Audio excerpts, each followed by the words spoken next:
Alikho lishona ngenazo ezalo yamkelana nazi izindaba ezihamba phambili. Bakhala ngamanzi E-Dannhauser. Ihlazo ke umasipala ucisha ugesi kwa Eskom. Amalungu omphakathi akuward 2 ngaphansi kamasipala E-Dannhauser akhale ngenkinga yokungabi nawo amanzi abathi manje bathwele kanzima njengoba sekuvulwe nezikole. Labazali bathi okubaphatha kabi kakhulu ukunganakwa kwenkinga yabo osekuze kwaphela iminyaka emihlanu umasipala ubathembise into engenzeki. Ziyanda izikhalazo zokwentuleka kwamanzi endaweni zasemakhaya kanjalo nasemadolobheni. Umphakathi wase-Dannhauser enhla nesifundazwe KwaZulu-Natal uthi izaguga zakuleli idolobha seziyithola seyisebenzisa imali yazo yempesheni ukuze zikwazi ukuthola amanzi. Our community is more than 60% elderlies, pensioners. Who is here to help them to give water? Then who is here to carry the water for them? The sick people, lots of them are bedridden, wearing napkins.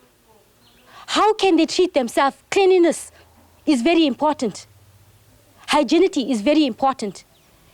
And we are, every day, there is a pipe leak, we report it, 2 weeks, 3 weeks, it's never been attended to. Omunye wabahlali uthi mabimthinta kukhansela wendawo ugcina ngokubathembisa ukuthi uzobalethela amanzi okugcina kuyinto engenzeki. When we called the councillor, he had promised to assist us with the tanker. The tanker drives up the road and down the road without even signaling their presence, and they just continue driving up wherever they are going to. This water crisis, ladies and gentlemen, is an ongoing problem in Dannhauser. We're living in the 21st century, where we should have some sort of technologically advanced equipment to help in terms of load shedding, and half the time the municipality blames it on load shedding. We are actually gone back to the Stone Ages, the way it seems to me, because we are using gas stoves, we are collecting water from the boreholes, fortunately provided by NGOs. And if it wasn't for the boreholes that we have, unfortunately the residents of Dannhauser would not have any water at all. Kanti ubuholi bomasipala buthi ke bayazi ke lenkinga yamanzi kodwa ke inselele ababhekene nayo ngeyokuthi umasipala wesifunda iMajuba ibona kanye obhekelela amanzi. Umphathi umasipala uMhlathuze enyakatho nesifundazwe KwaZulu-Natal uNkosenye Zulu uthi babone kufanele ukuthi bawucishe ugesi kwizikhungo zikahulumeni nezeminyango eyehlukahlukene ezikweleta ke lo masipala imali kagesi. Ekhuluma nethimba lezindaba le1KZNTV uZulu uveze ukuthi ke ingaphezulu ka1 billion imali kagesi abayikweletwa ke ileminyango kahulumeni okuhlanganisa ke umnyango wezokuthutha, owezemfundo, owezokuthuthukiswa komphakathi kanye nenkampani yakwa Eskom uqobo. Izwe laseNingizimu Afrika libhekene nenkinga yokucishwa kwagesi ngenxa yokuwonga nokushiya abantu abaningi belahlekelwa umsebenzi kanjalo namanye amabhizinisi abonakala ifadabala. Umasipala uMhlathuze uthathe igxathu lokucisha ugesi kulezo zikhungo esikweleta umasipala imali enkulu.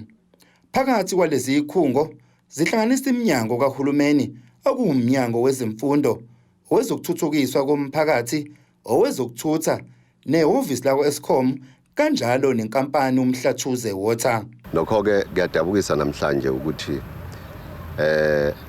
emveni kwemizamo eminingi yokukhuluma neminyango kahulumeni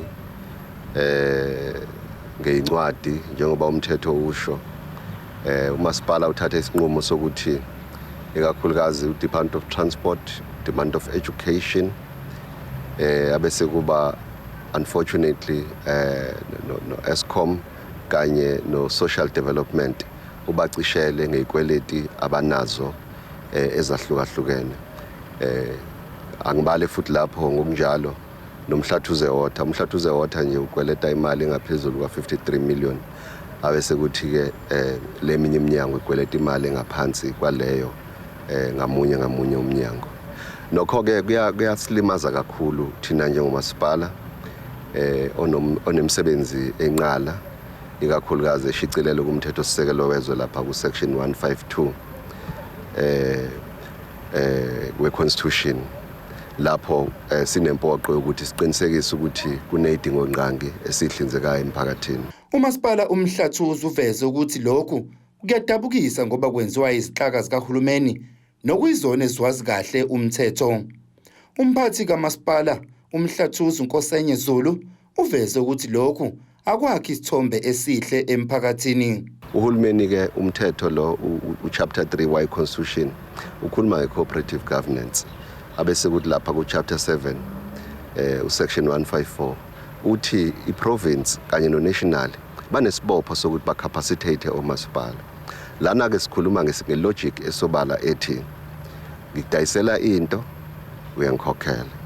Manje mangabe ikakhulukazi kwiminyaka kahulumeni le egila lomkhuba ukuthi i-receive ama-services ingawakhokheli. What about umuntu lapha in the street ongasebenzi ongaqashiwe njengoba sazi ukuthi amathuba emisebenzi anqabile kodwa lo mthetho esikhuluma ngawo beka isibopho futhi kumasipala ukuthi umuntu ongasebenzi mangabe ekweleta naye fanele athathe inyathelo efanayo. So kwenza kanjani ke lokho kubantu bese siyeke iminyango kahulumeni ngoba phela iminyango kahulumeni yiyo that we are in government with together. Kanti kuvela ukuthi imali ilinganisele ku 1 billion omarandi ekweletwa yile minyango. uZulu uthi angeke basibekezelele izikhungo ezingayilandeli imigomo efanele yokukhokhela ugesi. Inkulu kakhulu imali ekweletwa iminyango kahulumeni isiyonke isondela iyasondela impela kwi-billion lamarandi. Ingakho sithe ake sithathe le minyango le ngethemba lokuthi leminye iminyango izothuka nayo abese iza ngaphambili ikwazi ukuthi izokhokha. Mningi kakhulu akuyiwa kuphela kwayo le ikhona eminye kweletayo kepha angizukuyibala ngoba asikakafiki kulelo zinga mayelana nayo. Sinethemba elikhulu ukuthi ngokuhamba kwesikhathi iminyango izobona ukuthi umasipala waseMhlathuze uqinisile mangabe uthi ngeke ukwazi ukubekezelela ukuthi idingo osuke usuyihlinzekile zingakhokhelwa. Lokhu kungenye izindlela zokugqugquzela nomphakathi ukuthi ukhokhele ugesi ungawukokoteli. Ezindabeni ze-1KZNTV kubika uThabani Maphumulo eMpangeni. Owesifazane waseClentaf kuWard 1 ngaphansi kamasipala eNewcastle usecele usizo lomnyango wezokuthuthukiswa komphakathi ngokuthi ungenelele kwinkinga abhekene nayo yokungasitholi isitifiketi esimgunyaza ukuthi abe nenkulisa esemthethweni. UNomgqibelo Ntuli uthi wabhalisa lenkulisa ngonyaka u2007 okuze kube imanje akaza sithola isitifiketi kunalokho ke mefonele ePitoli bamtshela ukuthi kade saphuma. Sinzima isimo sokuthuthukisa inkulisa yakhe kowesifazane waseNewcastle osekuphele iminyaka engaphezulu kwe-10 ezama ukuthola isitifiketi esabhalisa. Inkinga yami yala icrash anginayo isite so ngaqala 27 ukuba la icrash ngisahamba sayokwenza isitifiketi ngo-2008 masiya kaSASSA. Isitifiketi masilokhu siphindelela singabuyi sihambe siyobuza bathi asiqaleni phansi sisenze futhi kuthi isitifiketi sethu saphuma sala ithuthukani kodwa thina sikaze size sisithole. So until manje anginayo NPO anginandawo eyokufundisa. uNtuli uthi uyafisa iminyango kahulumeni ingenelele enkingeni abhekene nayo ukuze ezokwazi ukuthola uxhaso. Mangathola nje uxhaso lalelo kuningi ngoba nango 2020 mina ngangasebenzi ngoba akukho imali engangiyithola njobe ikolo zayivaliwe ngentaba yeCovid. So yiyo le ndaba ke ngakhetha ukuthi ke angiyekele esikoleni ngaze ngabuya 2021 ngizokwazi ukuthola imali ke yokuthi njalo ngenyanga ngikhokhelwa yizingane akekho ongikhokhelayo like njengo government. Izinkulisa sezaphuma ngaphansi komnyango wezokuthuthukiswa komphakathi kulesi sifundazwe zangena kumnyango wezemfundo kodwa owomnyango wezokuthuthukiswa komphakathi uthi bazolwenza uphenyo ngoba bakholwa ukuthi lo wesifazane wasibhalisa izinkulisa zisengaphansi kwabo. Sizozama ukulandelela siphenye njenganomnyango ukuthi ngabe mhlambe saphelela lapha isitifiketi mhlambe ngabe alidlukanga yini ipost lelo okufanele ngabe lifikile makuukuthi umama akakwagcina engasitholanga isitifiketi sizoqinisekisa futhi ukuthi i-unit le kuyiyona eyenza umsebenzi wama-NPOs ilekelele ekuthenini ayikho yini indlela umama angasizwa ngayo noma mhlambe khona lapha head office ukuthi abakwazi yini nakwenza i-duplicate ngoba kungenzeka ukuthi kukhona owasithatha isitifiketi sikamama senkampani yakhe noma i-NPO yakhe kodwa usebenzisa ngendlela engekho emthethweni. Sizokulandelela lokho nokubheka nje ukuthi akukho yini la sicashe khona. Ngotebogo Sibisi, ngiseGlantav eNewcastle. Ake sihlabe ikhefu sihlangabeze masibuye.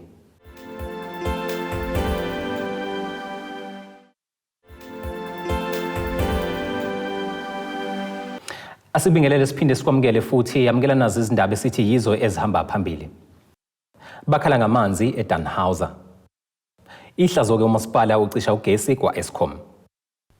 Inkosi yesizwe sakaCebekhulu obizwe enyakatho nesifundazwe KwaZulu-Natal uNsika Yezwe Cebekhulu unxuse intsha ukuba isukume izakhela amabhizinisi ayo njengoba amathuba omsebenzi eyimvela kancane igwemeke nokungena kwizidakamizwa. Lokhu ke ikusho ngenkathi inhlangano engenza inzuzo Iseyinkinga Community Development Project yenza umcimbi ke wokuzocobelele intsha ngolwazi kwizinto ezahlukahlukene obusobizo Tusong Center kwesakaCebekhulu.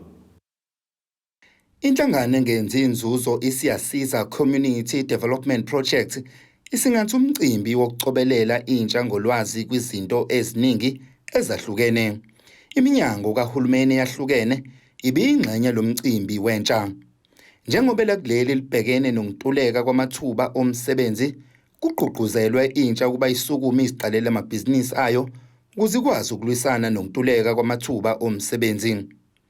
Lo mcimbi ubuhanjelwe nayilunga lePhalamende likazwelonke, inkosi yesizwe sakwaCebekhulu.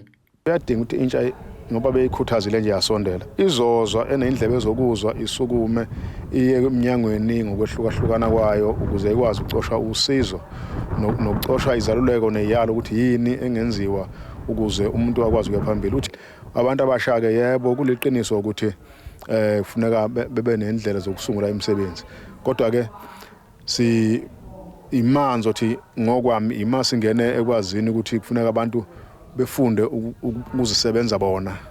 Isikhathi sonke kade abantu befundiswa ukuthi ufuna befunde ukuze bayosebenza ngaphansi kohulumeni, ngaphansi kwabelungu noma neinkampani zabelungu. Namhlanje sekuthiwa hayi abantu abasha bafundele ukuyisebenza bona. Ukuqhuqhuzela intsha ngokuziphatha ukuze igweme izifo enye yezinto ebihamba phambili kwizikhulumi ebezihambele lo mcimbi.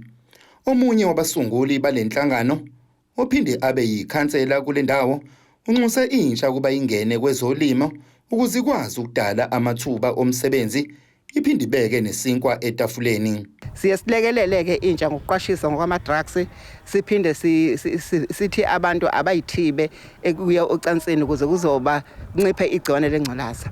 Sithi ke futhi kubantu abahambe beyolima emasimini ukuze bezokwazi ukuthola ukudla okunempilo.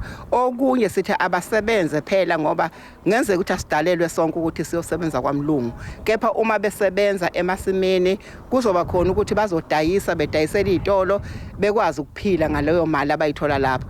Omunye oyilunga lalenhlangano engenza inzuzo nosemncane nosefunde wagogoda yena ukhipha iziyalo esibhekise kwintsha ezikhungweni zemfundo ephakeme kanjalo nalabo bangazange baphumelele kumatikuletsheni kulonyaka. Unxuse intsha kuba izazi ukuthi ifunana empilweni ingaphazanyiswa izinto zomhlaba. Iningi influence ngaphandle. Umuntu akaphuma ekhaya ezazi ukuthi ufunani ngekusasa lakhe ufundisweni ekhaya.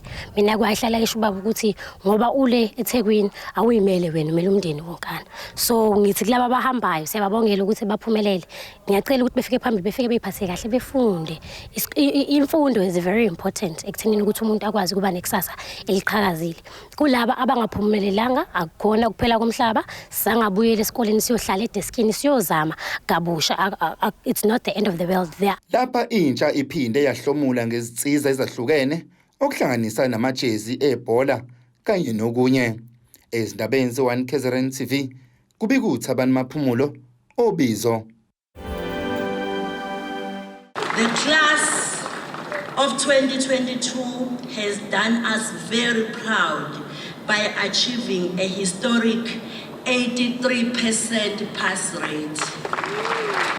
Kuqhume imkikizo kwaduma ihlombe. Injabulo ibhalwe ebusweni ngesikhathi kumenyezelwa imphumela yamatikuletsheni yonyaka ka2022.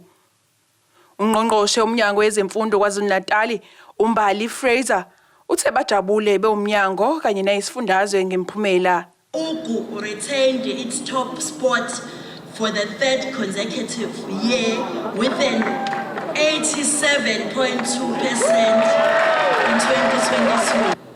Umkhanyakude recorded an 11% increase from 75.3% in 2021 to 86.3% last year.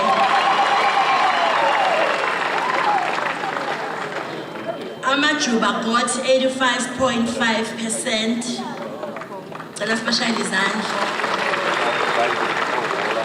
Umpungundlovu also recorded an increase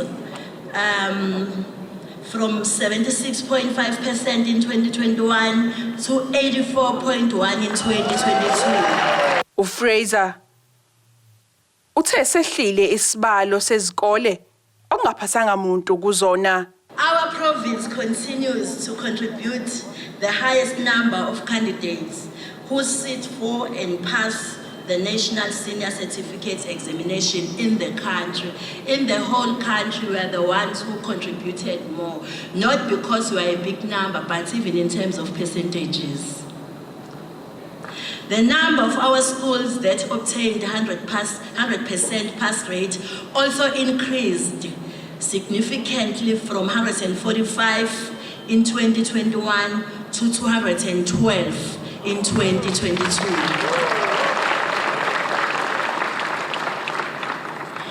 We were also able to reduce the number of schools that performed below 75% from 713 in 2021 to 435 in 2022.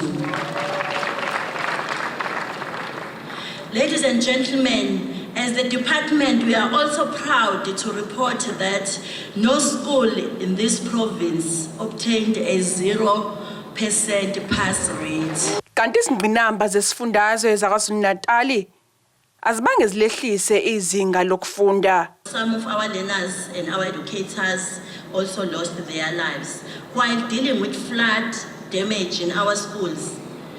Is fast becoming a moving target for the department due to the unpredictable weather patterns resulting from the impact of climate change. We've committed ourselves to always ensure that our learners is left behind when it comes to their in our academic work. Our interventions include supplying damaged schools with mobile classrooms, while rehabilitations were ongoing and finding alternatives schools for some of the learners who had to relocate after their homes were damaged by the storm. We also kept track of all learners living in shelters and ensured that they were supported accordingly. Honorable Premier, you'll remember that there were families who were affected by the storms. As the department, ours was to make sure that those learners are at school. Undunankulu wesifundazwe KwaZulu-Natal uNomusa Dube-Ncube uthe kumele kugxilwe ekuqeqeshweni abantu abasha ngamakhono emisebenzi yezandla.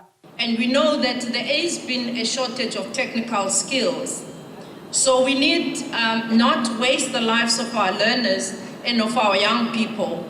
And if we can be able to include them amongst artisans, plumbers, electricians, construction, carpentries, and a lot of other engineering work that is there, abafundi bethu bangakwazi ukuthi bavule ngisho amabhizinisi bakwazi ukuthi bazithuthukise. Abafundi bakhale kakhulu ngokuhamba kwagesi ngesikhathi befundela izivivinyo zabo. Engikuzivela phambili kuthiwa ngithole full marks kwi-mathematics, ngathola full marks kwi-physical sciences, then ngabe top achiever kwi-agricultural sciences. Yeah, izona izifundo lezi ezibizwa. Angizizwa ngijabulile kakhulu ngoba kuningi kakhulu bengingakulindele. Bengithi mhlambe khona mhlambe ngizothola ama-award noma enye noma amabili nakusekwenzeka-ke bemaningi ngingasazi nami ukuthi mangakhi. Kodwa kade ngifunda-ke bekuhle kube nzima ngoba bekhona ama-challenges afana ne-load shedding nje esike abafundi abaningi abakhulumile ngawo, but ngoba sikwazile ukusiwa-overcome wazi ukuthi ngoba i-load shedding mhlambe sithi i-load shedding ingo-7, so kumele shuthi ureschedule, then uthathe into ongakwazi uyenza ugesi ungekho, then uthathe studying usibeke ngaphambili, then you manage. Matric wami ngupase ngoma-distinction awu-8, no 100% about 2 kwi-maths nakwi-physical sciences. okwemkomelo-ke angifuna kamamanga angibalanga ukuthi ngiyeka kahle lapha ngaphambili. So yeah, kodwa maningana wona kuningana. Ngizizwa ngijabulile ngoba bekade ngi-stressed ngama-results all along. Manje sengikhulekile and ufunda kwami bengekho nzima because kulo nyaka nje kulo nyaka odlule sisafarisha kakhulu kwi-load shedding. I-load shedding ibisilimita isikhathi esisifundayo because ukuthi uyafunda uma uhamba ugesi uyeke ulinde usuboyo. So yeah, ngiyajabula nje ukuthi ngikwazile ukudlula kulokho ngizopasa kanzima. Yeah, ngizopasa kamnandi. Laba bafundi babonge kakhulu igalelo lothisha babo. Ngijabula kakhulu ukuba la namhlanje nokuthi umsebenzi wami onzima has finally paid off. Into engisizile kakhulu ukuthi ngibe la namhlanje i-support engitholile emndenini wami othisha nokuthi uma wenza isinqumo esihle ukuthi akhethe ibizimali secondary school nokuthi othisha basebezimali bafane njengabazali kuthina benikeza a lot of extra time yabo ukuze benze isiqiniseko sokuthi siphasa kahle. Ngakho-ke umsebenzi wabo nokuzimisela kwabo nokusithanda kwabo njengabafundi okusiletha ukuthi ngize ngibe la namhlanje. Ngithole distinction abawu-8. Ngenza izifundo eziwu-8 ngathola bona bonke abawu-8. Bengenza izifundo eziwu-7 and ngiwathole onke ama distinctions kuzo zonke izifundo bengizenza. Bengifisa ukuyokwenza izifundo ze-actuarial sciences e-vets noma makungaphumelelanga lokho bengifisa ukuthi ngiyokwenza i-medicine e-UGESI.1KZN. Indlela engagqugquzela ngayo abafundi abalandela emva kwami ukuthi akukho okudlula ukuyinikela emsebenzini wakho nokuvika zonke iphazamiso ehlasela abantu abasha esikhathini samanje. Ngizakujabulile kakhulu ngoba umuntu ukusebenzele kanzima lokho kodwa ngisathukile kancane because ngifila ngathi ngiyaphupha khona umuntu ongavela ngivusa ukuthi hayi akusawakho lama marks. It's too unbelievable. Going to UCT, the best university in the continent, going to medicine. I cannot believe Uguti I am right here at this moment because begu rough. I didn't even believe Uguti I would make it. But if you share me states Uguti, I'm going to the University of Johannesburg. Yeah, I'm going to become accounting to be a recognized chartered accountant by USAC. Kanti abanye abafundi abazange belale ebusuku beyohlangabeza imphumela yabo maphakathi nobusuku. Sijabulile nkosiyami siphasile. Khona bekunzima ukuthi siphase nkosiyami. Ngabe ngalindele ukuthi ngaze ngithole ngibe ibachelor. Yo, angazi ngachaza kanjani ngijabulile. Sifisa nje ukudlulisa ukubonga kakhulu esikoleni nakumnyango wezemfundo ukuthi ubasekela abantwana ukuthi bekwazi ukuphumelela ngendlela abaphumelele ngayo emva kwezimo esizaziyo ezinzima. Yes, bangaba u-matric ngo-2022 kodwa siyabazi ukuthi bayi-product yeminyaka le engazange ihambe kahle faka phakathi ne-COVID-19. Ezindabeni ze-1KZNTV ku-Ayanda Dube ngibika ngiseThekwini. Ake sihlabe ikhefu sihlangabeze futhi masibuya khona.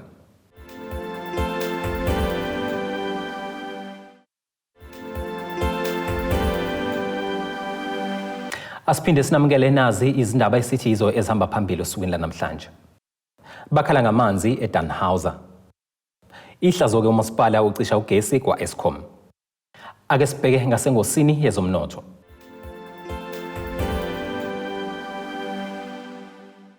Irandi-ke liwu-17.25 maliqhathaniswa nedola lasemelika, libe u-21.32 maliqhathaniswa nopondo waseBrithane, libe u-18.70 maliqhathaniswa ne-euro lase-Europe. Ikolite-ke lona lingu-$1,030.52 i-ounce, kuthi uwoyela ongahluziwe ube u-$86.16 umphongolo. Ake sibheke engosini yezemidlalo.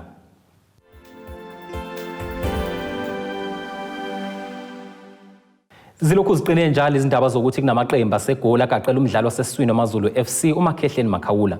uMakhawula ujoyine uSuthu ngonyaka u-2020 emva kokudayiswa kwi-Highlands Park. Lo mdlalo usekhombisile ukuthi-ke uyilinjini kuleli qembu njengoba ukufika kwakhe ikhona ukuqinisekisa isisu soSuthu. Umphathi wezindaba zalo mdlalo uveza ukuthi-ke uMakhawula usenenkontileka noSuthu okwamanje. Ake sikubhekele isimo sezulu.